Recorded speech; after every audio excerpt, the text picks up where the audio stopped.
Pak Prabowo hati-hati dengan Menteri Jokowi, Menteri oligarki di dalam kabinet Prabowo. Saya pikir secanggih-canggihnya mereka main pasti ada kesalahan. Nah itulah pentingnya Pak Prabowo melakukan, kan begini.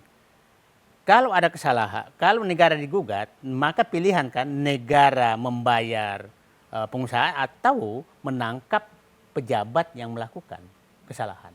Kalau saya presiden, maka gua tangkap semua tuh. Daripada negara yang membayar kerugian. Sederhana kok. Nah, itu political choice ya. Ya, political choice. Nah, itulah saya katakan, Pak Prabowo di 100 hari ini, dia dihadapkan pilihan, apakah membela oligarki atau mau bersama rakyat melawan oligarki, itu pilihan dia. Oke. Kalau dia coba bersama oligarki, itu akan berseberangan dengan rakyat. Mungkin nggak sih ada win-win dalam hal ini, kompromi misalnya disebutkan Pak. Kalau disebutkan kan yang akan dicabuti itu sertifikat-sertifikatnya itu tidak keseluruhan Pak, sebagian saja, karena betul hati-hati katanya dilihatin satu-satu sertifikat yang mana dirasa sesuai prosedur, yang mana dirasa bisa diambil tanpa kemudian berisiko harus digugat.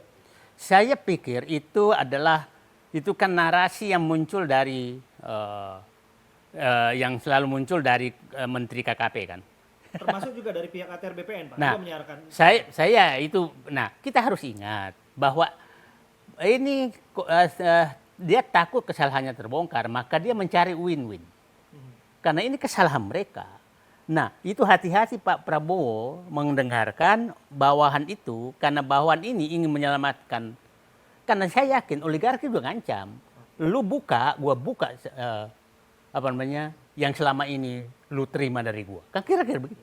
Nah, kita harus ingat, Menteri KKP itu bendaharanya. Bendahara tim suksesnya Jokowi 2014.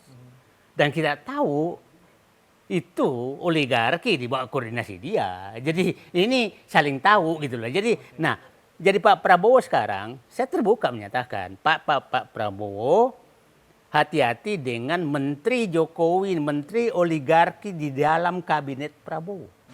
Karena itu bisa menjadi kendala bagi Pak Prabowo untuk melakukan pembersihan. Pak, sejujurnya Pak, Ya. siapa di balik semraut ini semua? Saya melihat bahwa ini kan begini. Ada kesalahan prinsip sekali Jokowi dalam mengelola negara. Seakan-akan presiden itu punya kewenangan membagi-bagi milik negara semau dia.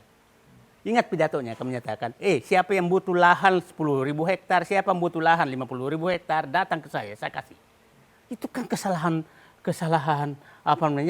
paradigma sehingga terjadi seperti ini. Nah, itulah terjadi sehingga dibikin undang-undang Cipta Kerja.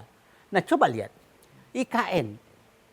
Rakyat Indonesia hanya boleh memiliki HGU sampai 20 tahun, 30 tahun. Kok dia bikin ke asing 190 tahun?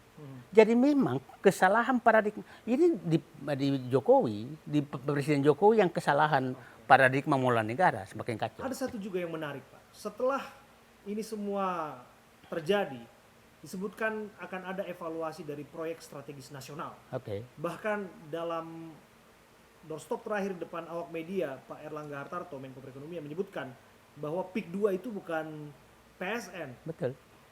Bukan proyek strategis nasional, Pak. Ya. Bisa Bapak jelaskan kepada kami sendiri di balik ini semua? Nah, itulah kalau sekali berbohong ya begitulah. Erlangga teman baik saya. Pak Erlangga mengumumkan bahwa PIK 2 PSN itu kalau nggak salah 3 atau 4 Maret 2024.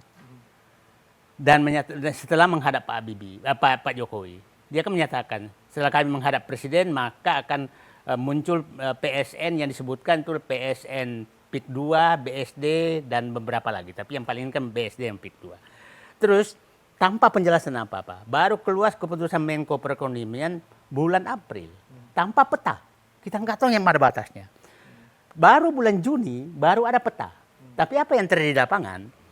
Sejak Maret, sejak April itu PT Agung Sedayu itu dengan pembebasan lahannya itu namanya PT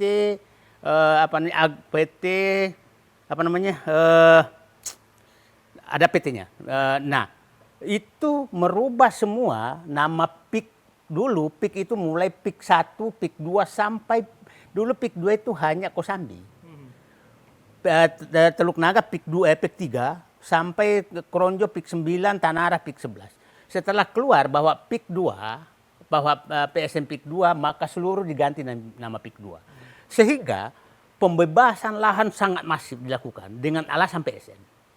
Padahal bukan PSN. Nah, baru kan saya kan yang pertama buka bahwa PSN itu hanya 1.750 hektar.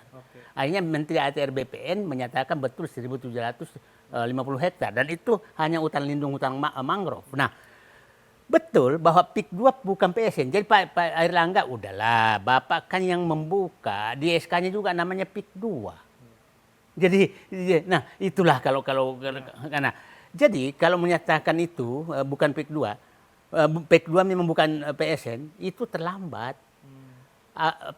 Pengembang PIK 2 sudah memanfaatkan itu. Pak, berarti di balik ini semua semata-mata tujuannya ataupun goal terakhirnya adalah reklamasi ya Pak, untuk ekonomi Pak? Dua, jadi reklamasi dan penggusuran rakyat, tanah rakyat dengan sangat murah. Dan ingat wawancara Aguan di Tempo kan menyatakan bahwa dengan PS saya harus bekerja sesuai hukum dong. Nah, sesuai hukum. Nah, sesuai hukum itu maksudnya tidak boleh dihalangi. Itu kan maksudnya dia. Maksudnya dia. Tapi Anda menangkap bahwa PSN itu adalah jalannya. Dan itu memang dilakukan. Di bawah tuh semua menyatakan ini PSN. Jadi nanti baru berbelok tuh setelah kita tahu kan baru terbuka tuh bulan Agustus bahwa PSN tuh tidak semuanya. Dengan bahasa sederhana Pak, agar publik bisa mencernanya. Apa sih konsekuensi dari sebuah proyek yang disebutkan sebagai PSN Pak dengan proyek-proyek lainnya? Oke, satu, PSN tuh semua aturan yang berlaku tidak ada, hanya peraturan pusat. Daerah nggak ada lagi. Yang kedua, bahwa seluruh resiko kalau ada yang terhambat maka negara yang tanggung. Bahkan menyatakan kalau ada masalah hukum maka negara yang turut membela. Bahkan kalau ada kerugian maka kerugian sosial, dampak sosial maka negara yang bayar. Nah, yang terakhir bahkan kalau umpamanya Mas Abraham punya tanah dan Mas Abraham nggak setuju, maka tetap tanahnya diambil dan ganti ruginya dititip di pengadilan. Jadi betul-betul itu adalah bulldozer untuk ini. Dan itu rakyat harus paham. Jadi bisa saja tahu kita lagi wawancara di sini ada merancang PSN di luar dan rumah saya masuk PSN, rumah saya bisa hilang. Atas nama PSN. Atas nama PSN. Oh. Nah, Jadi Gak sempat baca? Dengerin aja. Klik icon text to speech, gak pakai ribet di okezone.com.